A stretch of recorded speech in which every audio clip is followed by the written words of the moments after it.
What's up, Realmers, and welcome back to Rich's Realm. This is the channel that deals with Marvel Realm of Champions content. Go figure. This video is going to be focused on the Web Warrior. We're going to go through some guides, some strategies, and as well all details when it comes to gear, best gear, that kind of stuff is all going to be covered in this video. Information in the description for Marvel Realm of Champions website for gear, and as well just a little bit of a write-up. And as well, there hopefully will be some time codes to go and click them for what you want to see. And as well, we'll be dealing with gameplay and looking at the inner workings of a battle and strategy.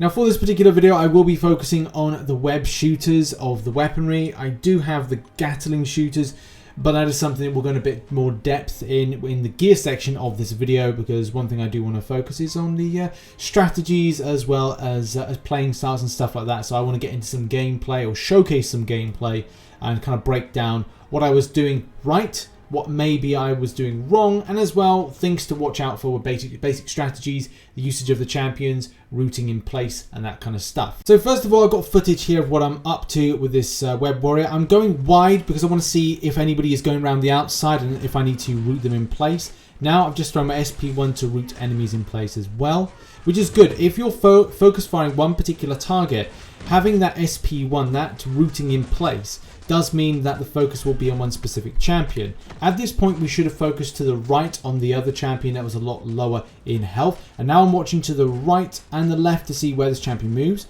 As you can see, that champion decided to move around the outside, and I was like, I wanted to attack it in order to take it down. So the key thing about anything with any champion play is watch movement. Watch the movement of the enemy when it comes to just strategies and stuff like that. Same thing with the team at the moment. Now, there's a beam there. I made the mistake. I did not swipe out of the way of that beam. It was only very late that I swiped away from the Iron Man beam. You can see I'm keeping my distance there, and I'm behind a obstacle, those barriers and walls. Unfortunately, I get knocked out, but that's the thing. That's the mistake there. Watch out for that fire, and it's just not not on me, but that beam attack, you know, as soon as it goes on one of you or kind of like attacks one, I've just rooted there. That's another good thing. I rooted that particular champion from escaping us, so I root it in place so my allies can come and attack. The same thing with now, I'm focusing the one that's ranged away from me, and I'm hitting down light attacks, and we flurry the enemy and we capture and we take down the bodok, just as simple as that. So that's what we're trying to do. They're using their SP3s and whatnot, and we get the win very, very easily. And as well, I think it's a good damage done by the team. We played very well. So yes, one of the big points is create distance.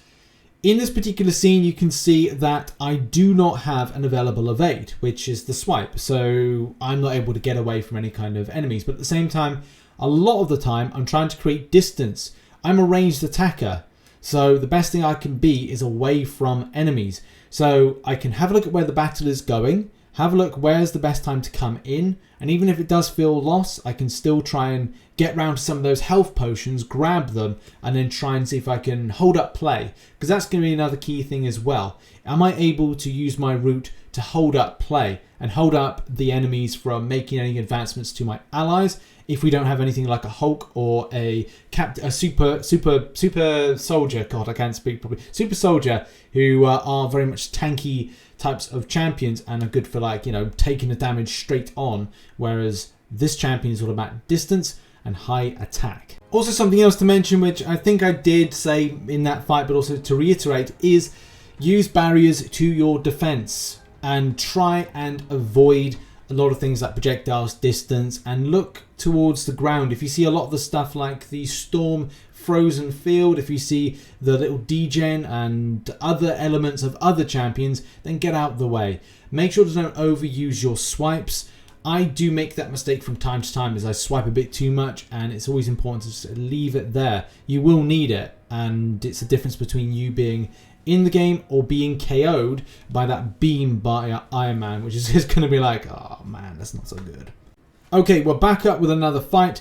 This one is with two Iron Legionnaires. Now, first of all, I have noticed that the storm is going around the left, which I need to try and deal with. That's a good route in place. It's a champion that was out at front, which means that we could then target that one, which is good. Targeting is really good.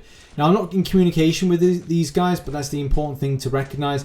Are you in communication or not? And it's always good to then understand where you're going. There was a good route in place, and we do the, yeah, I kind of find myself just right up there in front. I think the enemy was taken towards the bodok, and that's the thing. Lead to the bodok, your bodok will smack. Don't go in on your bodok, on the enemy bodok, if it is not captured, unless it's on 1%. But just don't, just don't. The reason I say that is that so many people rush ahead. Now, I've seen a stray sheep, and I will explain what a stray sheep is, or a stray. That if there's, and I'm low health, so what I'm trying to do is keep myself alive. They're focus firing me a little bit, which isn't good. But that's the thing. I tried to use as much as possible my ability to be focused on, which kind of is to our demise because we will lose this. But it's important to show when things don't go right, and maybe that's the thing. I was trying to look for that Iron Legionnaire to be a stray sheep, a singular champion that was not being focused on.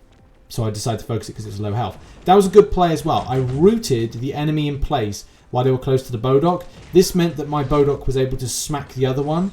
So basically we just won a champion fight there just because our bodok smashed what I rooted. So use your route accordingly. I'm using my SP2 there. We've got good distance. The Iron Legionnaire decided to throw off the SP3 a bit too prematurely, and that's good. That means that at least one of them does not have it.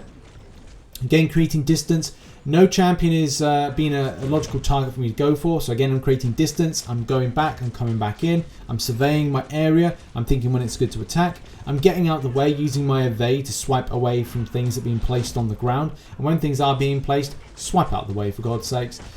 So yeah, trying to focus fire, swiping away from these two, evading, but it's 2-on-1, and my ally was back at the bodok, which isn't great, but it is what it is.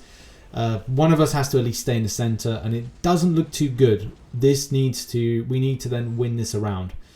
So again, got to watch out for that storm as well. Things being put on the ground, got to watch out for that. Got to keep your distance. And I'm chasing one in particular with low health, but I then change right at the last minute to go with my ally to focus on one other champion.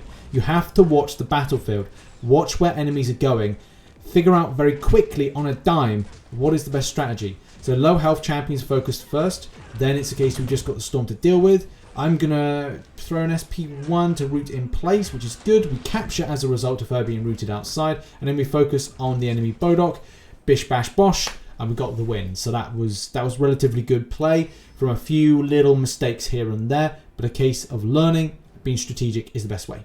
Now onto strategies in deathmatch. I love deathmatch. I think it's so much fun. I'm enjoying it a lot more, and I didn't think I'd enjoy it with Web Warrior, but I am incredibly. Now this particular fight here, and it's important to grab those boosts, grab those little buffs as soon as you can, and I'll just show like how things go wrong. I made the mistake of rushing in on 2 without my ally being there, and at the same time I have this strategy of targeting low champion health targets.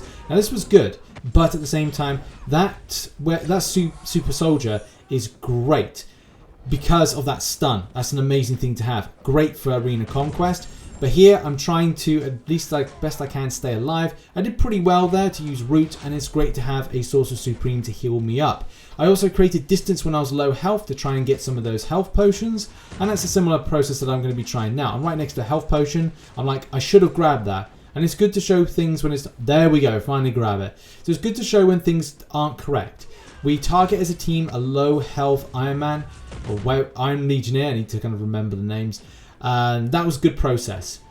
I as well got Sorcerer Supreme with us. Unfortunately, I go down right at the last minute. Not great. If anyone's interested in the device I'm playing with, it's an iPhone 7 Plus, and I definitely need a new one because some movement things are not tracking particularly well.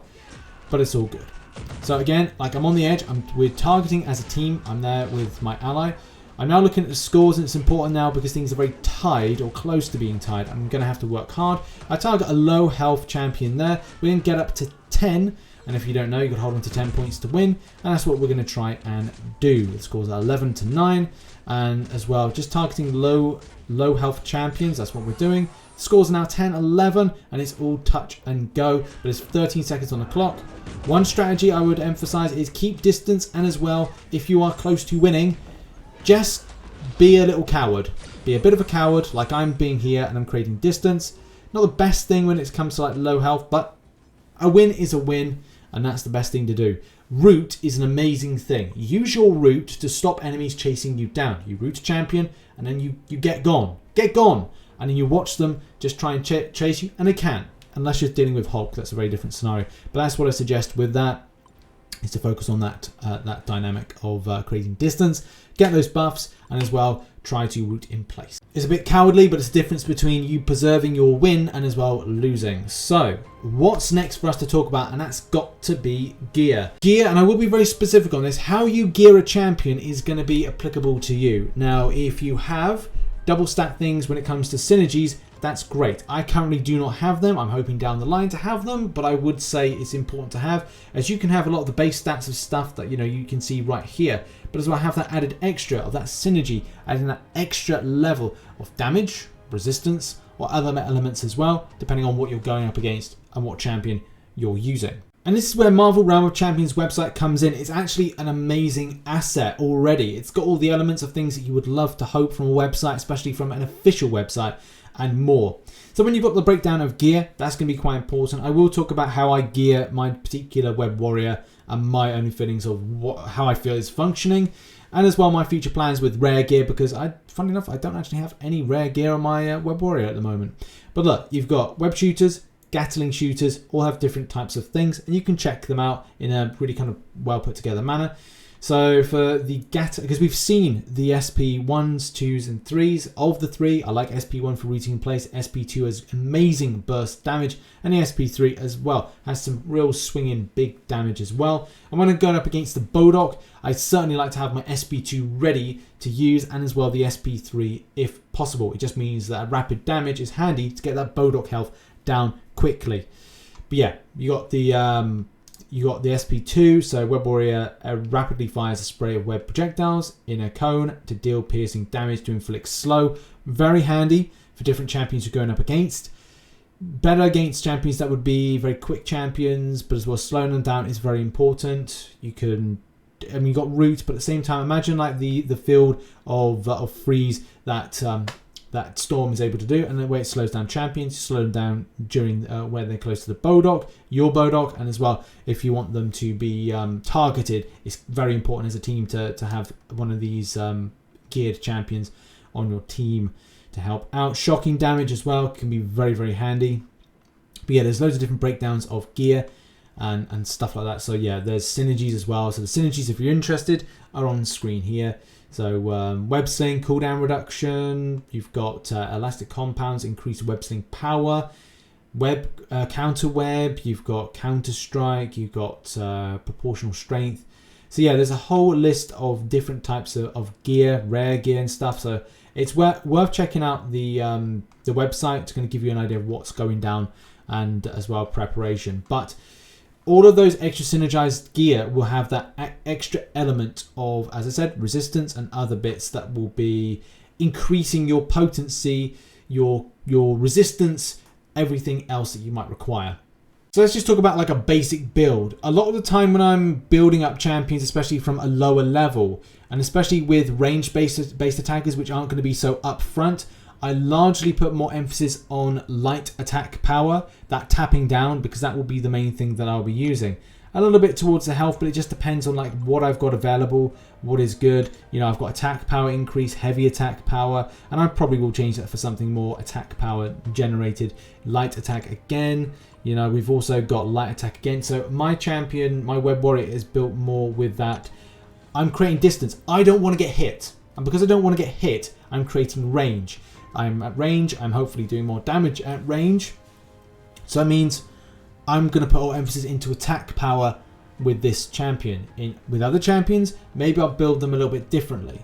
But at the same time, if I had added extra bits to this, like web slinging power is X amount improved or other things like that, maybe I'll go down that route. This is why this is very specific to the way you play. If you're heavy attack orientated, which I don't recommend because it does waste a lot of time. If you're doing light attacks, it's tap, tap, tap, tap, tap, tap, as opposed to click down, release. You probably would have fired off about 2 to 3 more light attacks in that time. So it's all about perspective of what is more advisable, and that's really what I would say. And there we go, that has been my guide on Web Warrior. Thank you so much for watching. Hopefully you enjoyed it. Please hit the like button, subscribe for more Marvel Realm of Champions content here on Rich's Realm. And there'll be more guides like this in the future, broken down and having a look at things like Arena Conquest and Deathmatch. So yeah, I'll be working towards some more. And as well, loads of guides I've still got to make for Marvel Realms. I'm really excited to put loads more content on the channel. Thanks for watching. See you soon. Bye-bye.